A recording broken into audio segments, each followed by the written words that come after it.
తిరుమల తిరుపతి దేవస్థానంలో పనిచేస్తున్న అన్యమతస్థుల ఉద్యోగులను సైతం బదిలీ చేయాలని బోర్డు నిర్ణయించింది. తిరుమల కొండకు వచ్చే వాహనాలపై ఇతర మతస్థుల చిహ్నాలు ఉన్నా కూడా అనుమతించరు. తిరుమల కొండపై అన్యమతస్థులకు చెందిన ఫోటోలు, లాకర్లు, చిత్రపటాలు నిషేధం.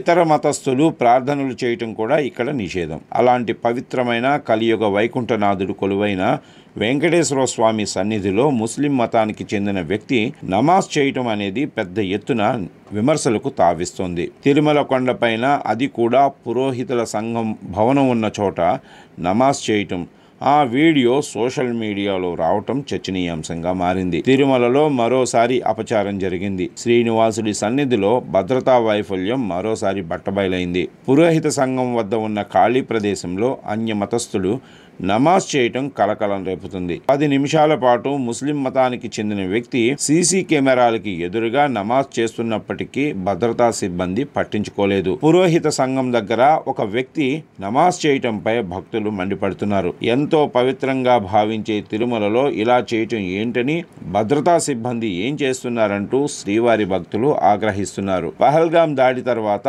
తిరుమలలో ముస్లిం వ్యక్తి నమాజ్ చేయటంతో భక్తులు ఆందోళనకు గురవుతున్నారు. సీసీ ఫుటేజ్లో కనపడుతున్న వ్యక్తి ఎవరు, ఎక్కడి నుంచి వచ్చాడు? హిందువులు పవిత్రంగా భావించే తిరుమల కొండపై ఒక ముస్లిం వ్యక్తి నమాజ్ చేసినా పట్టించుకోకపోవడంపై అనేక అనుమానాలు వెలువెత్తుతున్నాయి. తిరుమలలో అన్యమత ప్రచారం చేయకూడదనే రూల్ ఉన్నా అతిక్రమించడంపై పలువురు భక్తులు ఆగ్రహం వ్యక్తం చేశారు. తిరుమలలో అన్యమతస్థులు ప్రార్థనలు చేయటం వెంకన్న స్వామికి అపచారం చేయటమేనని భక్తులు మండిపడుతున్నారు. గత ఘటనల దృష్ట్యా ఇప్పటికైనా పటిష్ట నిఘా ఏర్పాటు చేయకపోవటంపై విమర్శలు చేస్తున్నారు.